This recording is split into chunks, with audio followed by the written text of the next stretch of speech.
There was something out of this world that kind of took like a toll on me. Like it was a pretty I don't even know how to explain it, but I just knew that I had to.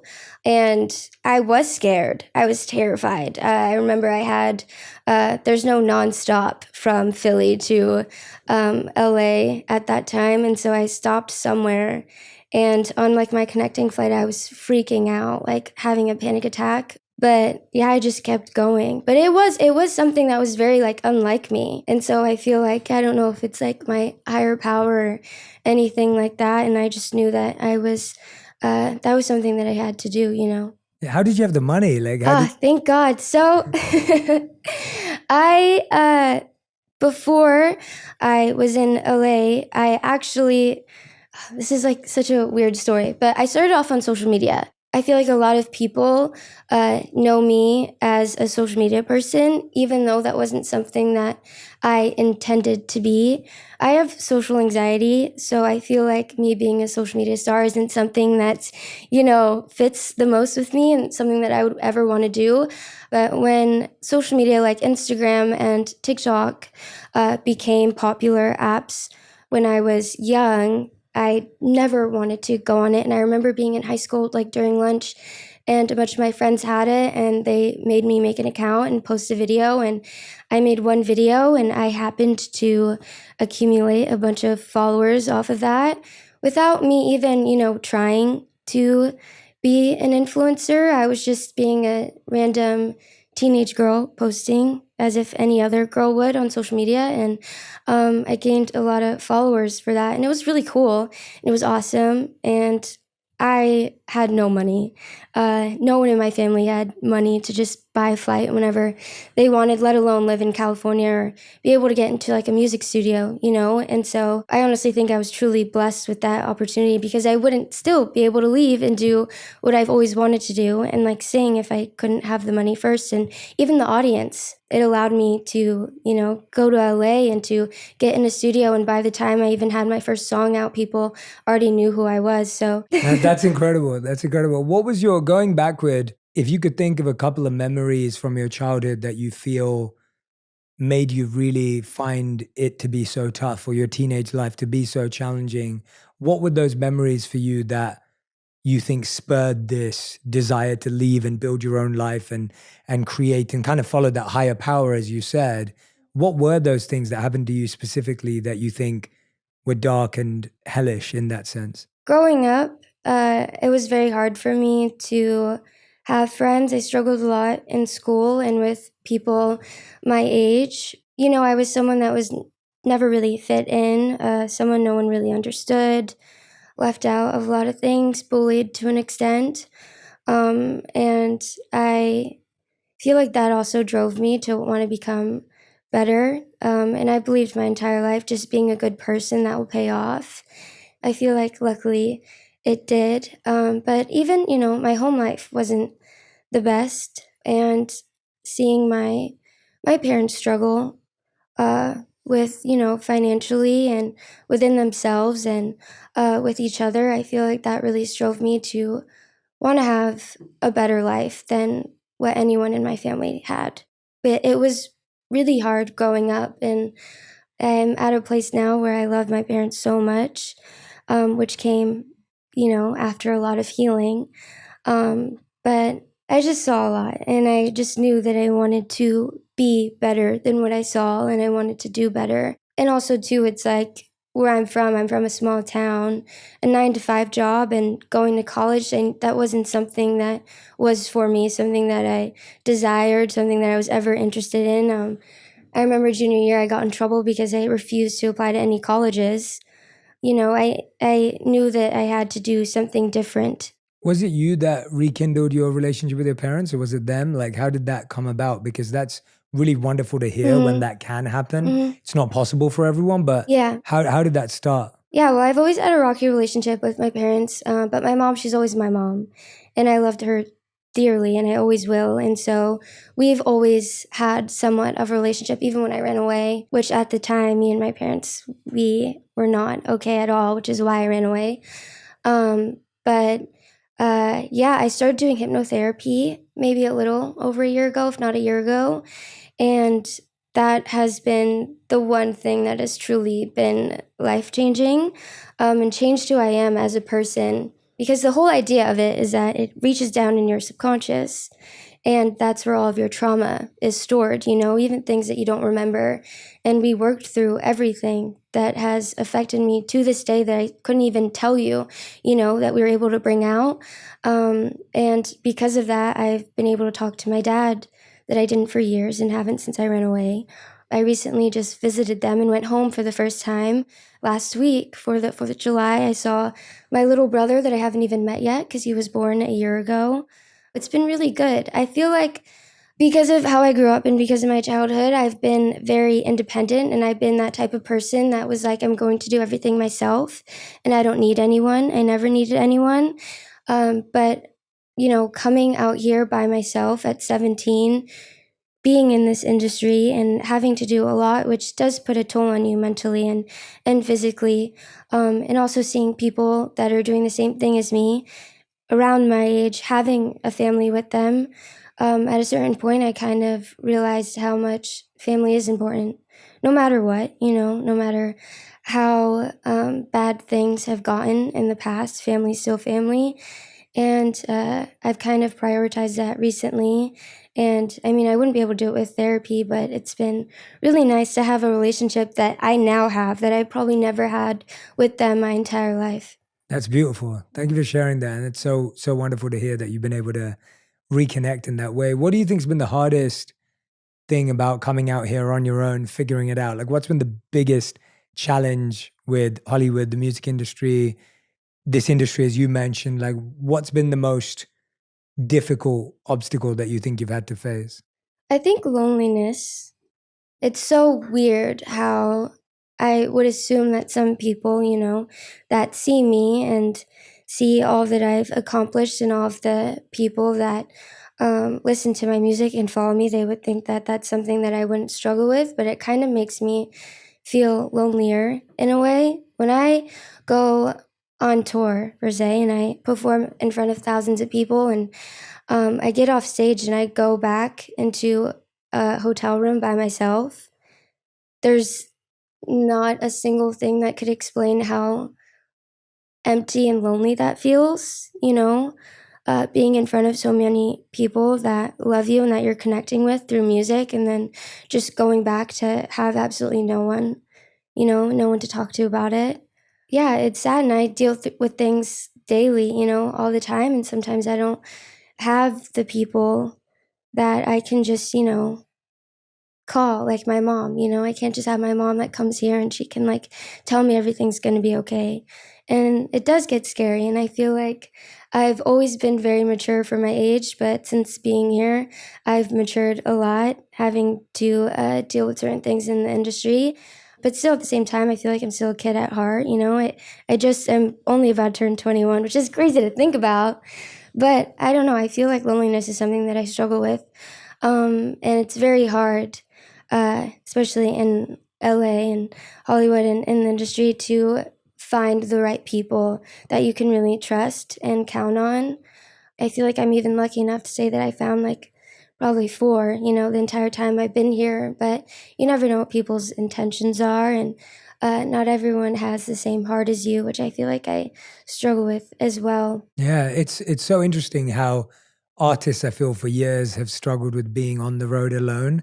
And this year I got a glimpse for my first time because I Hmm. just went on a world tour. Yeah. I'd never done it before. I'm obviously a lot older than you. And I was traveling from February 1st till up until about 2, 3 weeks ago when I got home. And that was the longest I've ever been on the road. And I just sat there and just thought about all my clients or friends that I have who are musicians and people that I work with. And I was just sitting there thinking about how hard this would be if I started doing this when I was 15 or 16 or Yeah. 17 or 20. And I can totally see why it's so challenging, but it feels like no one's really found a way to make it easier, which No. is why you still see artists after all this time canceling tours and announcing that they need a break. And do you now see that as natural that it is hard, or do you sometimes still sometimes fall into the trap of like, oh, it's a weakness or it's something about you? Or are you able to accept that this is just hard to do? Because I think some people kind of go back and forth. They feel guilty that they find Yeah. it that challenging. I mean, I feel like it has to be hard. With all the amazing things that I've been blessed with doing what I do, like there has to be things that have to be difficult, you know? And I don't mind, you know, struggling because it gives me something to talk about and to write about. I mean, that's what my whole music and everything that I'm about is focused on is, you know, the things that I struggle with. And I talk about them so that I can help people. In a way, it's hard, but I feel like I'd rather deal with this, you know, and the struggles that come with this than, you know, having to do something that I don't love and, you know, be unhappy with my life. I think that's a great mindset. That's incredible that you've been able to grasp that idea so young. I think that idea, and I just want to repeat it for everyone who's listening because it's really powerful. You just said that the life you've chosen, it comes with stresses and challenges and issues, but you'd rather choose that life because it connects you to something you love than the other life, which sometimes we think like there's a path that has stress and there's a path that won't have any. And that's just not true. Like both of them have it. Whether you follow your dreams or you don't follow your dreams, there'll be stress on both parts. And it's about choosing which one you'd rather have. So it's incredible that you've grasped that idea. I know that you struggled with anorexia in the past and then you had a relapse during your tour as well. And I can't imagine just how challenging that is during a tour to have that experience again. Can you walk us through your relationship with it and how you've been able to try and navigate it and still continue to pour out into your music and connect with your fans and, you know, show up today to talk about your experience? It's not easy to do that. How have you done that? I talk a lot about mental health because that's been something that I've struggled with since I was 6, and my entire life I've never really known or had a figure that has made me feel like I'm understood and not alone when it comes to things like that. And I feel like, fortunately, now it's not as taboo as it's always been. But I feel like for the past almost 2 years now, anorexia has been one of my biggest mental health struggles. And I have made a song about it before, but I made that song when I was recovered at the time, so I wasn't dealing with it as hard. But an eating disorder is something that's very personal and very hard to even articulate yourself, because it takes over your mind and it's very different for everyone else. And sometimes I shy away from talking about it because I'm either embarrassed or I don't want to admit that I'm struggling at the time because it's a very toxic disorder, or it's very hard to talk about it and not be triggering to others, which gets difficult. And I still deal with it pretty bad to this day.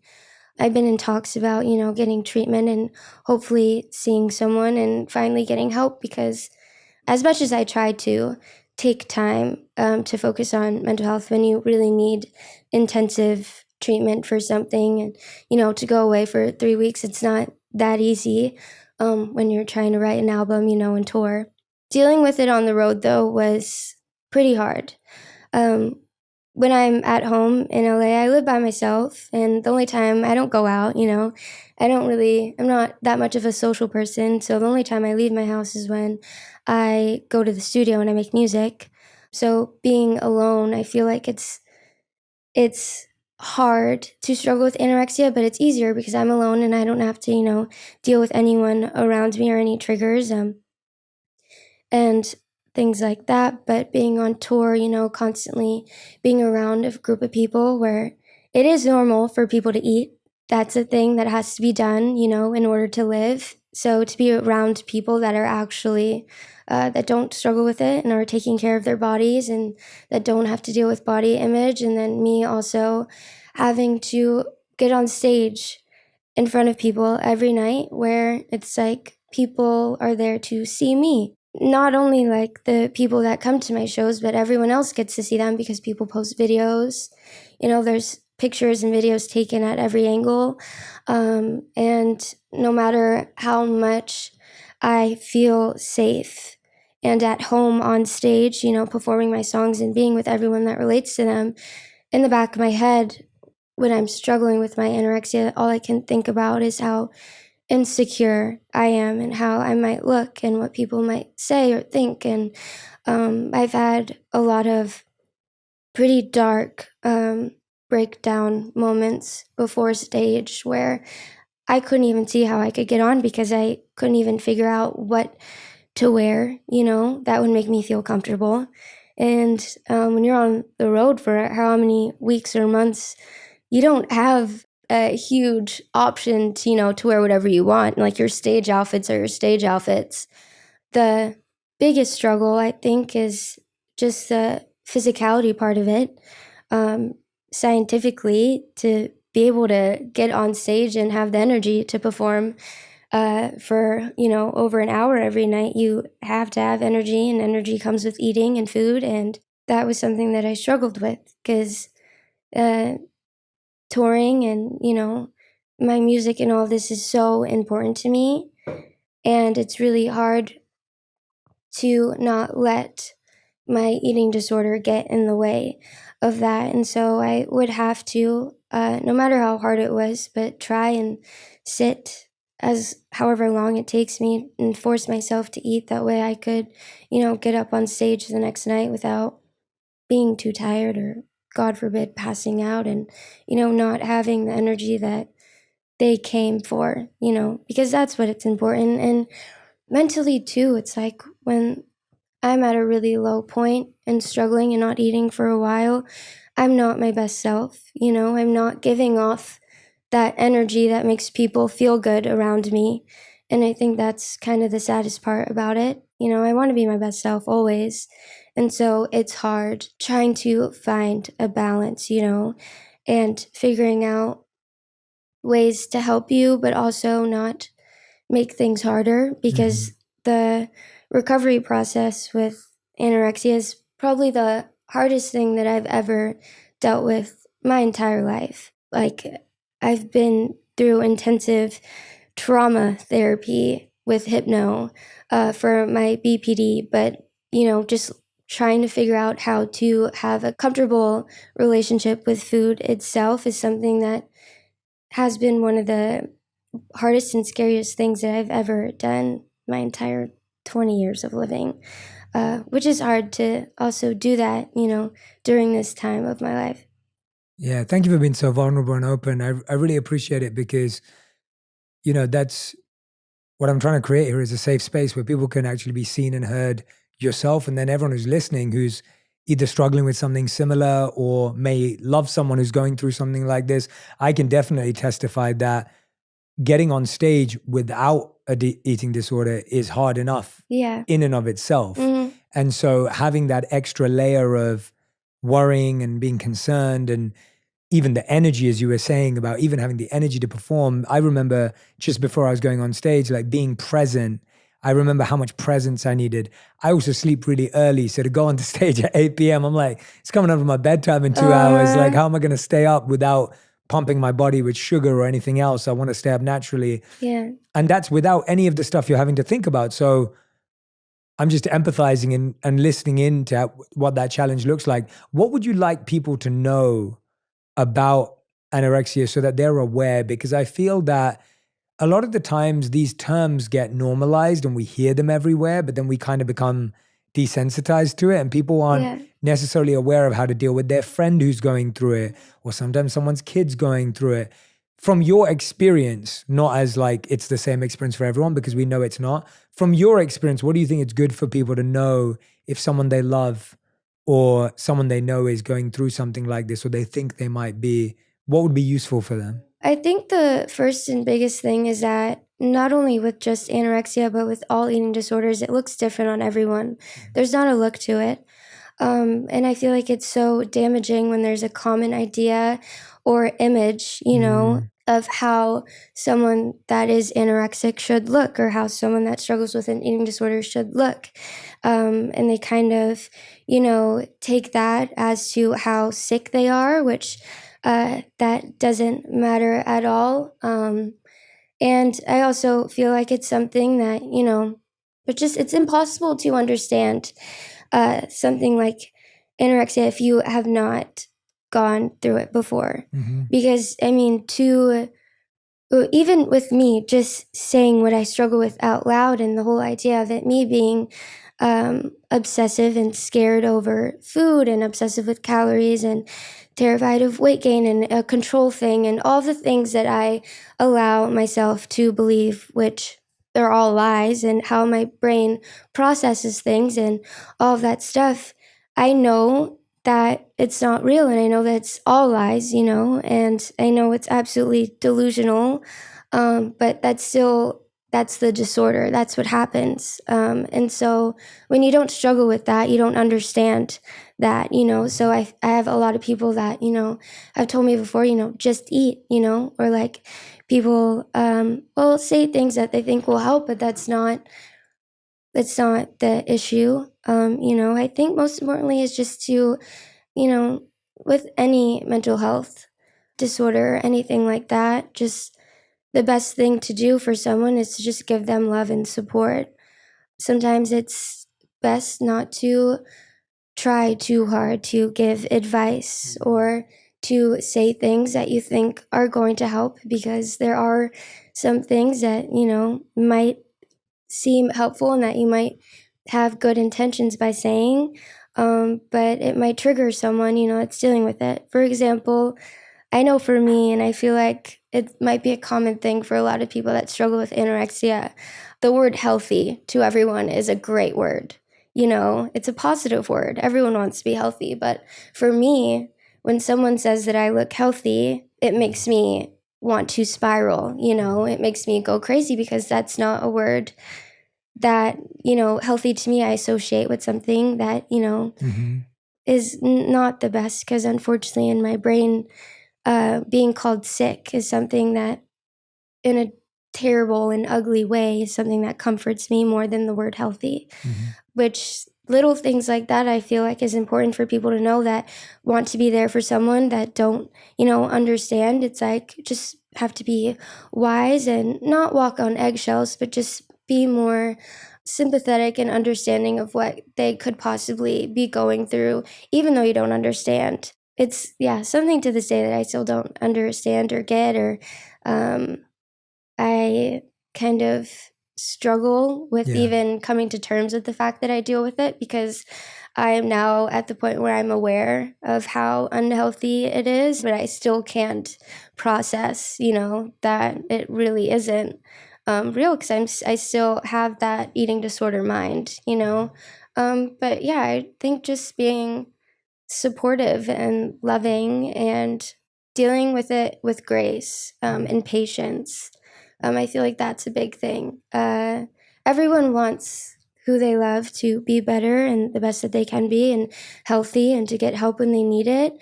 But I think sometimes people forget the fact that getting help and recovery is something that's very linear. Not linear. It's a long process, and it takes time. And something like this, I've been rushed into recovery before, which led me into a pretty terrible relapse. It takes time. So you just have to be patient with people that are struggling and just give them as much love as you can. I feel like love goes a long way. Yeah. Well, I think for what it's worth, your awareness and how eloquent you are in explaining at least what you're experiencing is really admirable. Thank you. Honestly, like just hearing you talk about it and reflect on it, your awareness is so high, which is an incredible step in your journey. And I think the advice you gave or the insight you gave is really useful, because I think when we love someone, we think we have to solve their problems, and we think we have to say the perfect thing, and we think we can fix it. And you're so right that actually what we need to do is be patient and supportive and loving and kind and just be there. Yeah. And we don't have to say the perfect thing, and we don't have to have the perfect advice, because we don't know what it feels like. Yeah. And I think that that's really useful for people to hear, because we think we're useless if we can't fix someone's problems when we love them. So true. and that person doesn't think you're useless. That person actually prefers if they just know you're there 100%. and you don't Yeah. have to have the solution. One thing I loved when our teams first started talking about us sitting down was your 8 stages of a breakup, your new music. And I wrote a book called 8 Rules of Love Oh, I this love year. that. And so when that came up, I was like, I wrote a book about love this year, which is why I was on tour. And you've written music, you know, and I know on TikTok, I've been watching your videos of each stage and each part. And I find that, you know, you've had 2 public breakups. It's never easy. Could you walk us through what you find is different between a public breakup and a private breakup? Because I almost feel like we don't really grasp that again Yeah. until you've lived it. Oh, And I'm yeah. guessing you had breakups previously that were not public, potentially. What are the differences? Like, what do you notice? Breakups in general are just absolutely worst. the worst. Yeah, hard. Even though I feel like they're very critical experiences that you have to go through in life in order to grow, they suck.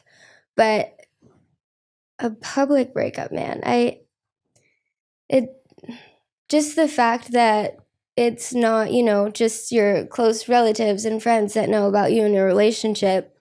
It's probably millions of people that have kept up to date with, you know, your relationship and have been so invested and very like fixated on it. And even when it comes to the media today, anything that happens, even when it's not a breakup, drama is entertainment, you know? People love to talk, people love to speculate. And so dealing with public breakups, I feel like all of the drama that has to come with it, which I feel like is very unnecessary and causes a lot more pain and hurt to the people that are actually going through it, you know, that doesn't help. But it's like when I'm dealing with the grief of a relationship and losing someone that I loved so dearly, and then also on top of that, having to deal with hundreds of thousands of people talking about it as well, saying things that aren't true, you know, saying things that are hurtful, putting their 2 cents in it, being very insensitive towards the whole thing, you know, not really understanding because people don't understand that, you know, people in the public eye could possibly be, you know, actually human with actual lives and like emotions when they see whatever, you know, I let them on to see because I, you know, am like a public figure. I feel like they kind of take that as, oh, that's her life, you know, that's all that they are. But behind closed doors, it's like I deal with it, you know, the depth of life as just as anyone else would. And so a relationship and a breakup for me is just as real as love is for anyone else. And I feel like people forget that.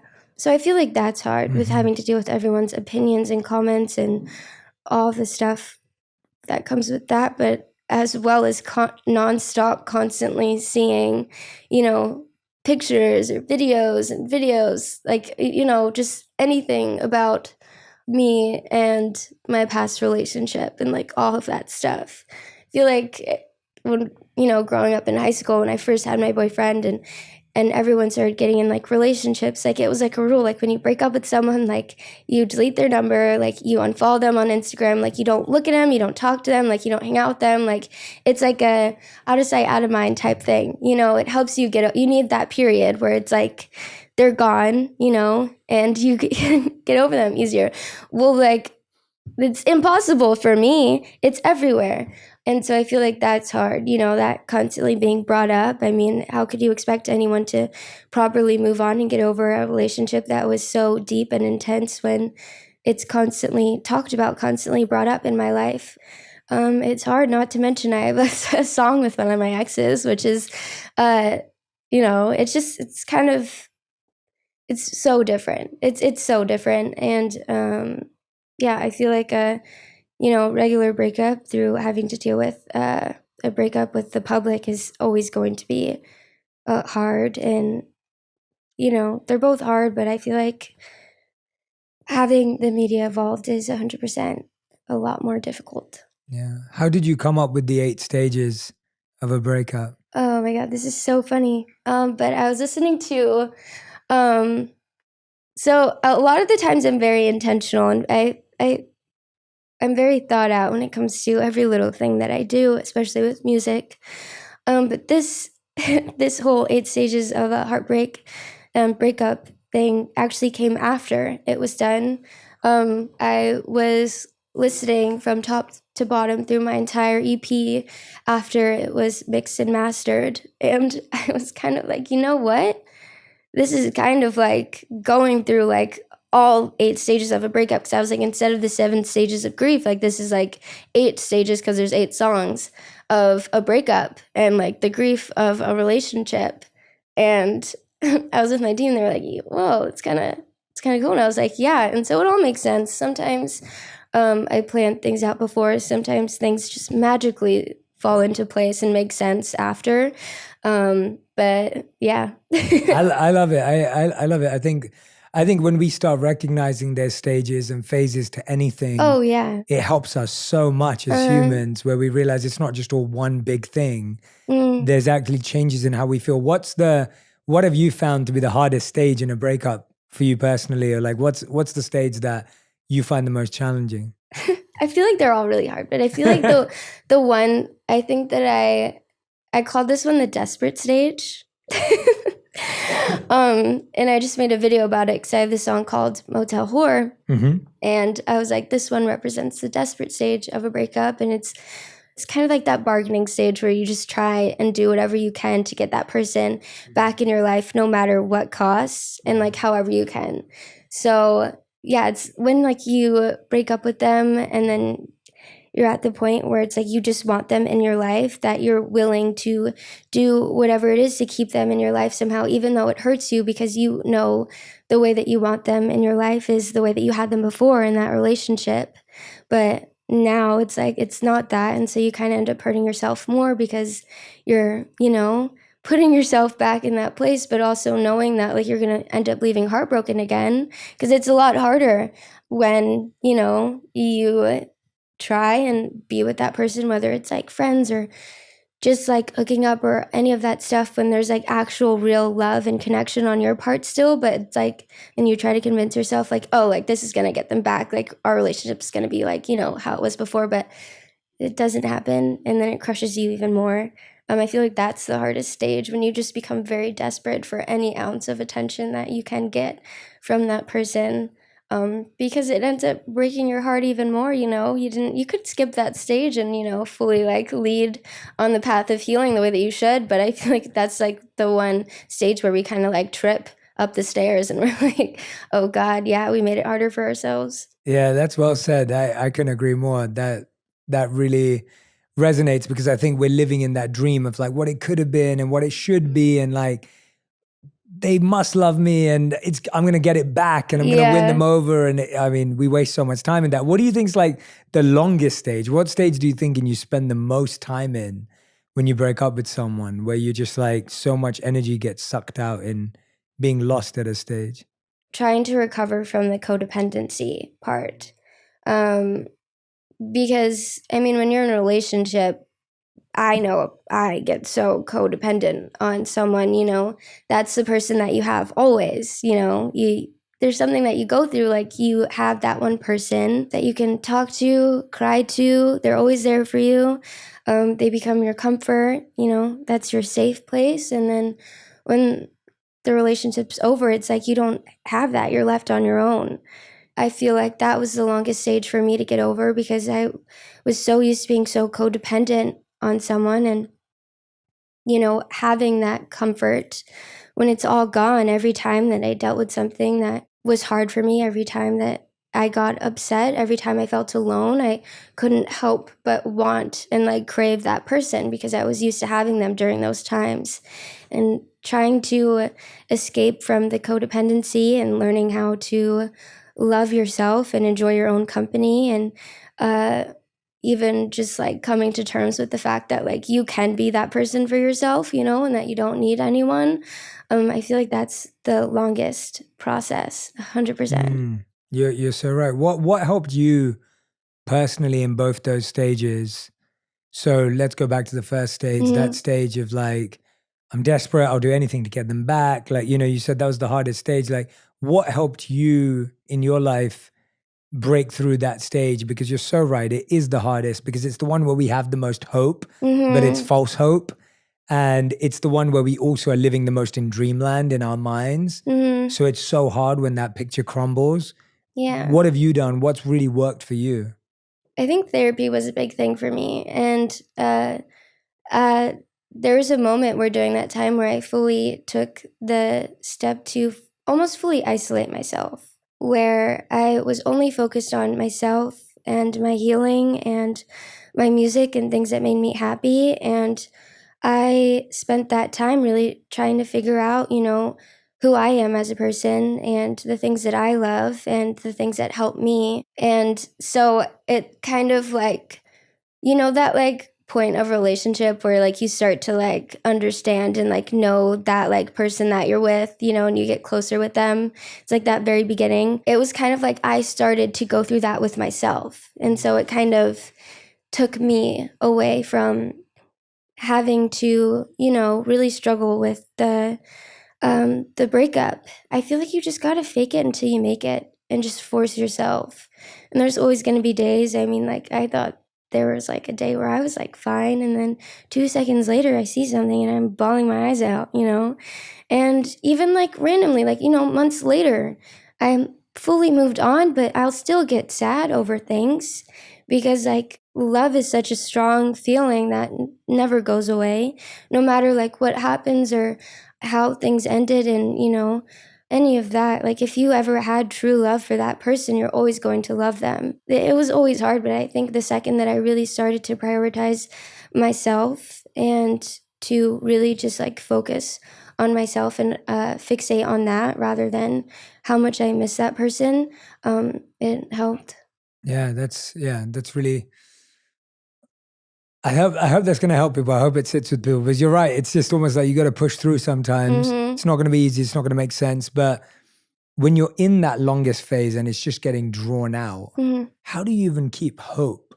And how do you even keep faith that I can have love again and that I do deserve to be loved? Because I think in that longest phase is where a lot of people get so broken down that they're like, I'm not lovable. Yeah. I'm not likable. I'm not worthy. I'm not attractive. I'm not smart, whatever it may be that person made me feel. Mm-hmm. Now it's like, I can't be all of those things because it's that stage is drawn out so much that it beats up your self-esteem. If that Yeah. makes sense.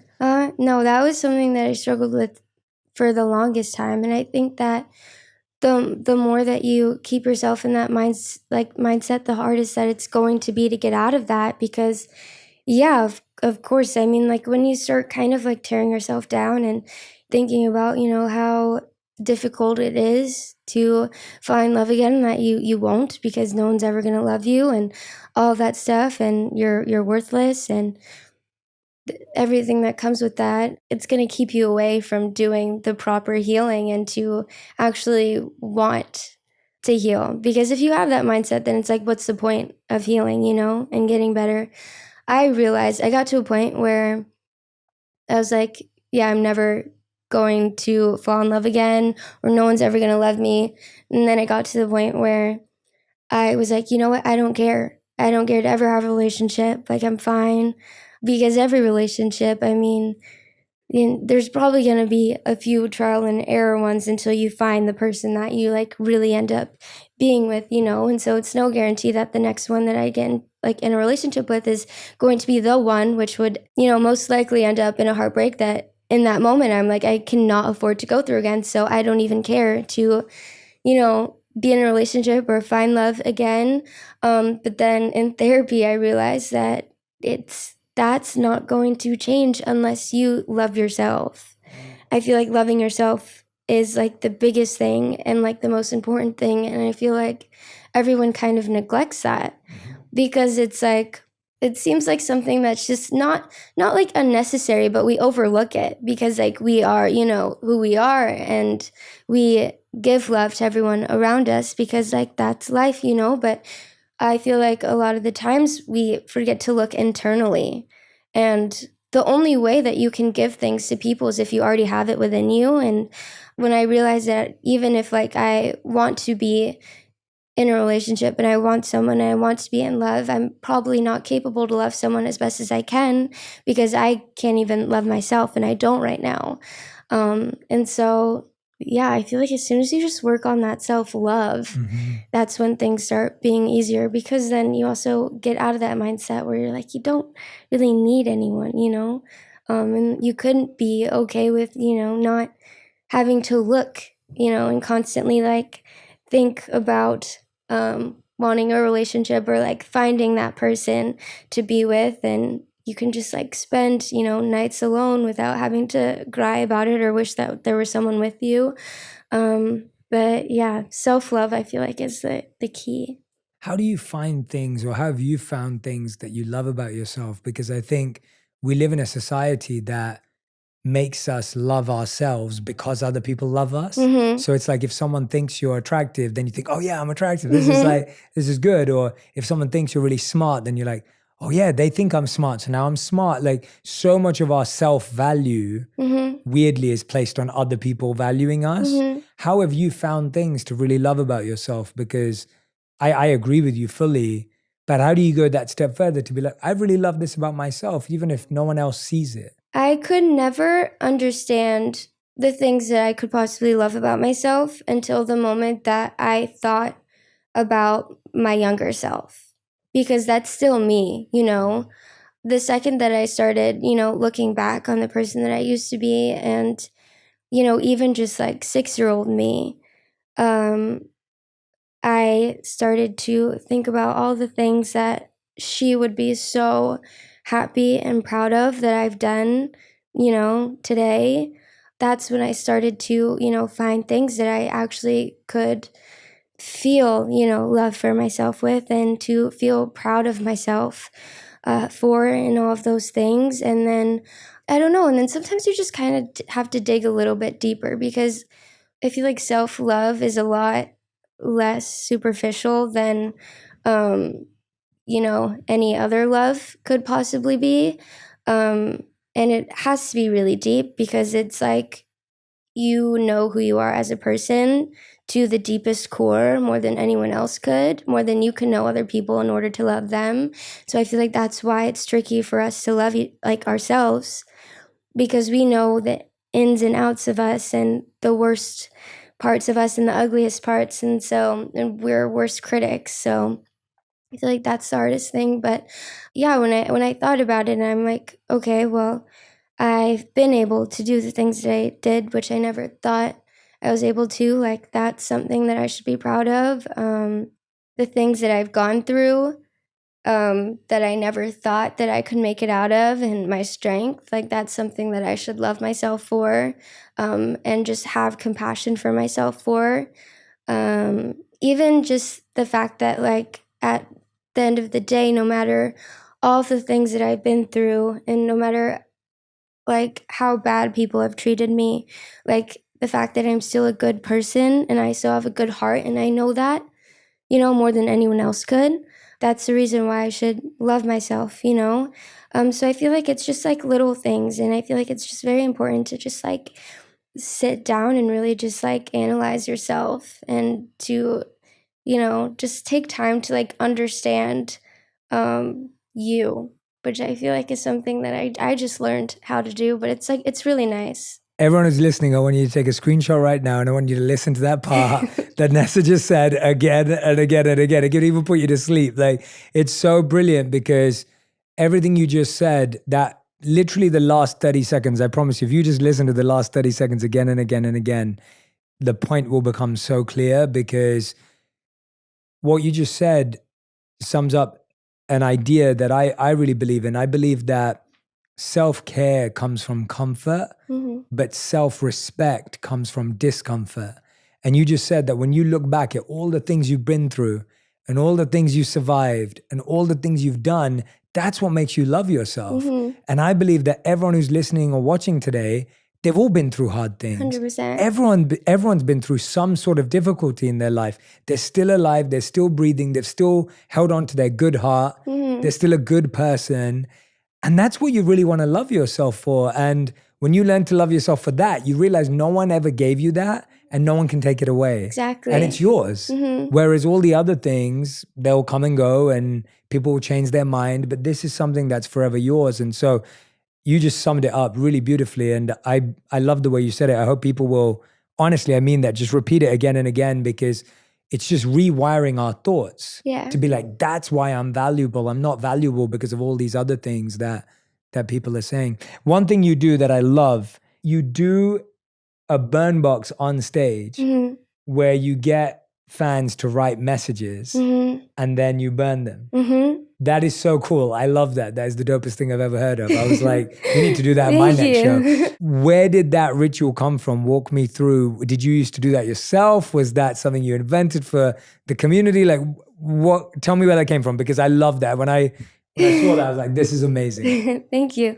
Well, the thing about my music is that it's very deep and meaningful, and I talk a lot about mental health, and I know that a lot of the people that come to my shows are there because they have struggled and they relate deeply to my songs. You know, it's not just I never want my shows and my tour to just be a show where it's, you know, just me playing, you know, their favorite songs. Like, I want this to be like not like a therapy session, but like a healing, you know, moment for everyone, like a bonding moment, something that's really real, something that they can walk away from and not only just remember the music, but the feeling that they've gotten from it. And I also wanted to do something that was interactive and helpful and healing the same way. And I thought that doing a burn box could be cool.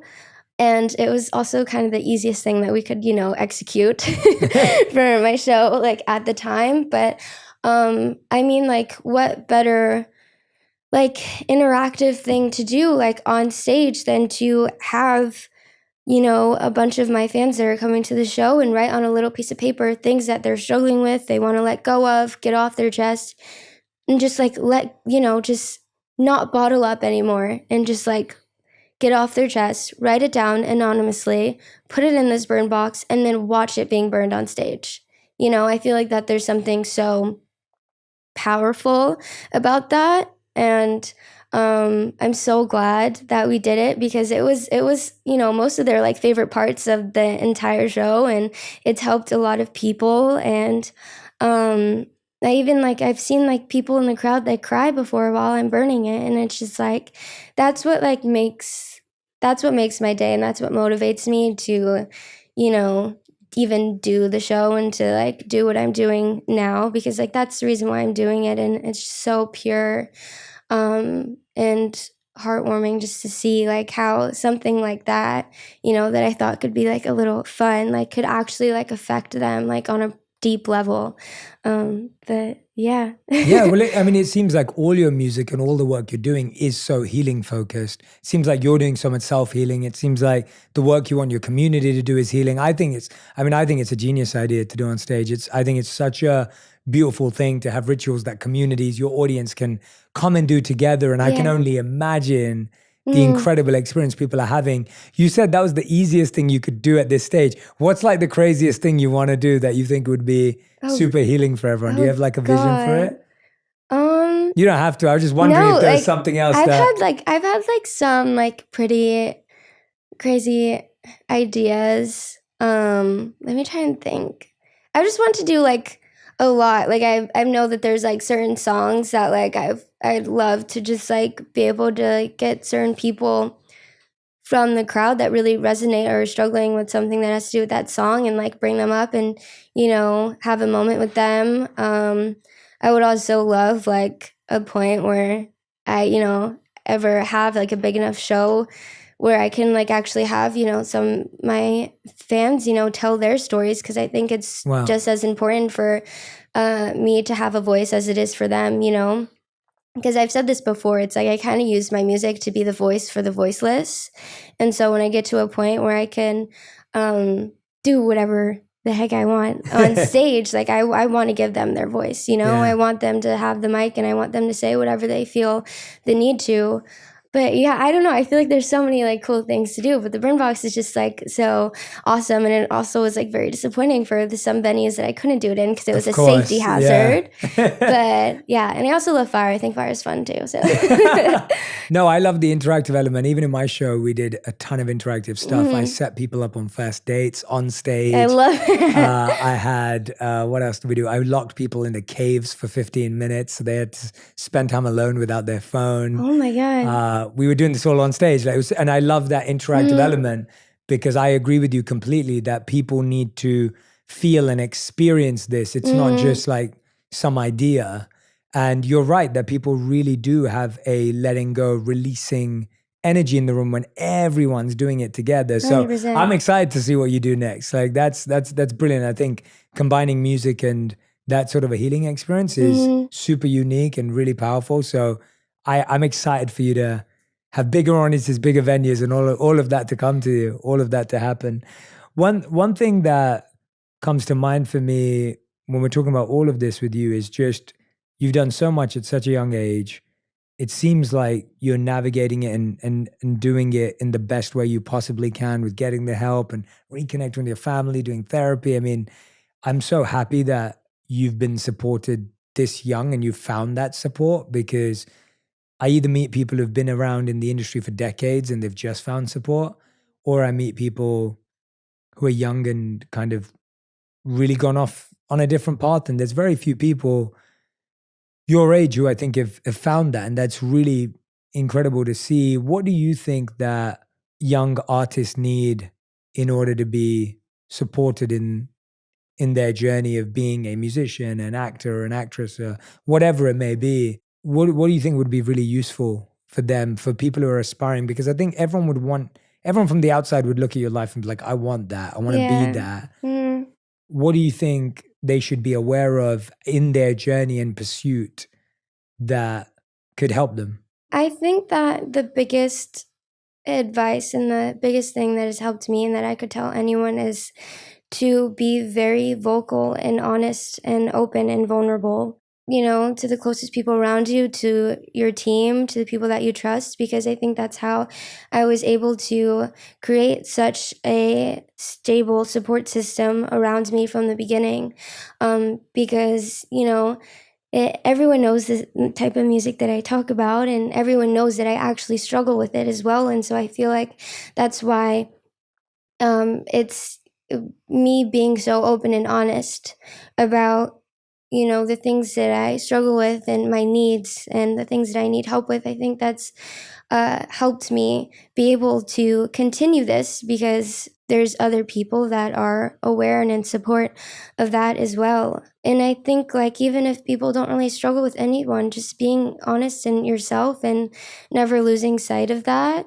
I feel like I've even had moments where I've almost lost myself in this because it's so easy to get influenced and to try and figure out, you know, who's the person that people want you to be and what's the type of music or, you know, anything like that that people want from you.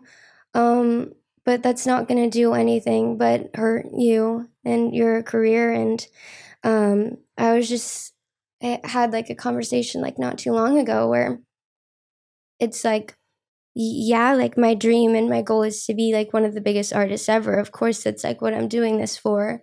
But I'm not never in my entire life going to sit down and release a song that I know is a hit or to go and write a song that I know is a hit that doesn't feel like me as an artist and isn't something that I relate to just so that, you know, it'll, you know, give me a step up in the career and maybe like, you know, create this like skyrocket process for me because it is a hit, you know, and it's something that would be good in the industry. I'd rather build whatever I can by being myself because it's more like I'd feel more proud doing that and accomplishing things, just being myself and, you know, saying the things that I want to say and being real. I feel like that means the world to me more than just, you know, being an artist and releasing hits and being a person that, you know, I feel like it's just the easy way out a little bit. But I feel like because of how I started this and how I continue